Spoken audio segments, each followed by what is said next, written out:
Hello and welcome to Talmud Vibes, where we try to talk about Judaism, Torah, and Talmud in a more casual approach, yet maintaining the ultimate respect for Israel's most precious tradition. My name is Yair Alon, and I am a rabbi living in Brazil.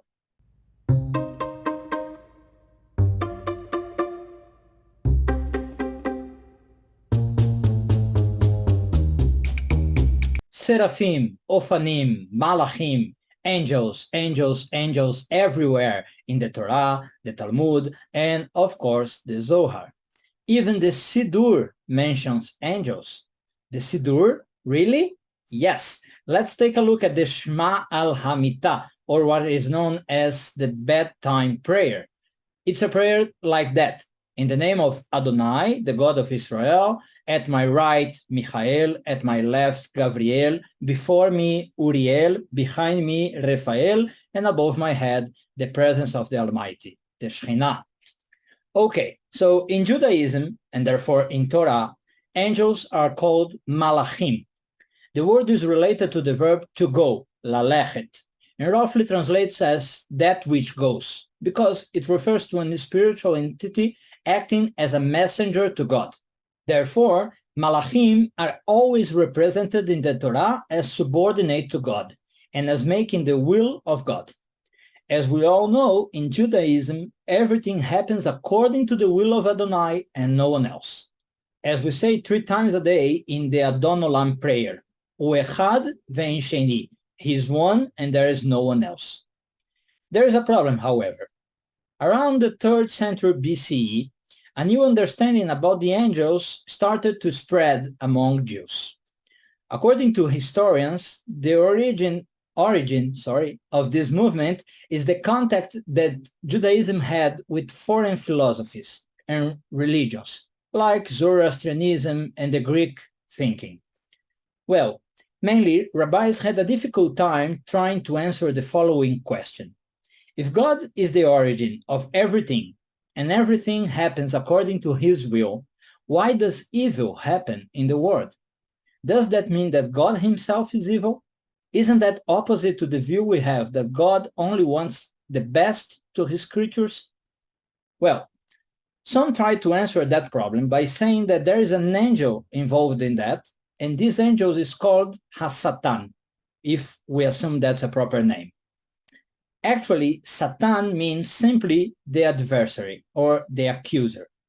He is the angel, yes, you heard me, an angel, not a demon, of temptation and sin. His first appearance happens in the book of Job, and since then, the rabbis always understood that A, the Satan is subservient to God, and B, that this means that evil is necessary in the world and also serves God. Of course, as many things in Judaism that came into debate.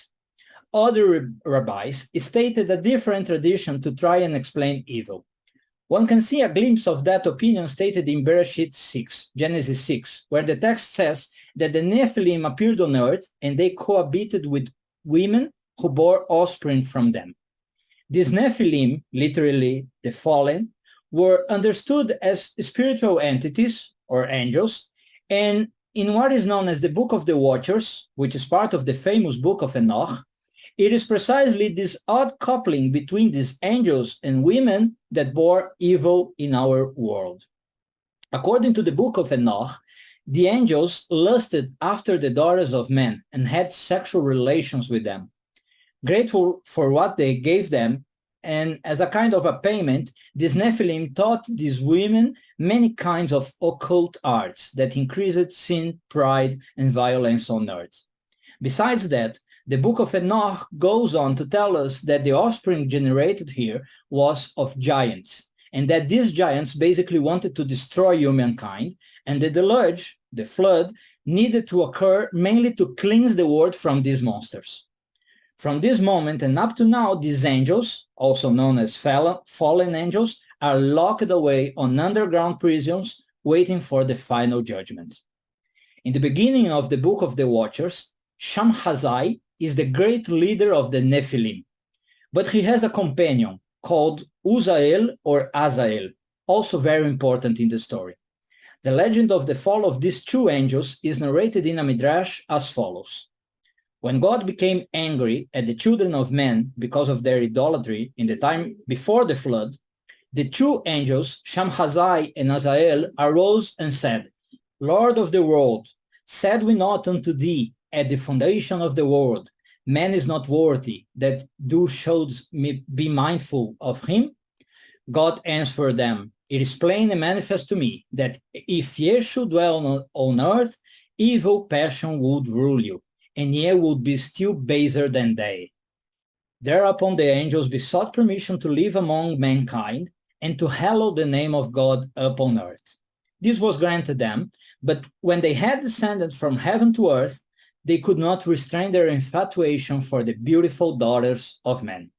Shamhazai became enamored of a maiden named Istar. But when he asked her to return his love, she declared that she would do so only on condition that he revealed to her the name of God, the famous Shema Meforash, by which he was able to ascend to heaven. When, however, he revealed the name to her, she uttered it and at once ascended to the sky. The baffled Shamhazai married another woman.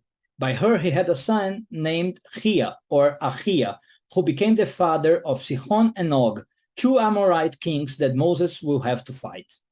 Well, while Shamhazai is not mentioned in the Torah, and his name has only survived in Midrashim, the name of Azazel is very famous and related to the goat of the ancient rituals of Yom Kippur described in Leviticus 16. This made some commentators, like the Ramban, believe that one of the goats was actually being offered to demonic entities. What is the logic in that? According to Talmud Yomah 67b, in a teaching ascribed to the school of Rabbi Ishmael, Azazel is so called because it atones for the actions of Uzzah and Azael, the names of the sons of God who sinned with the daughters of men, in Genesis 6:2, and thereby caused the world to sin during the generation of the flood.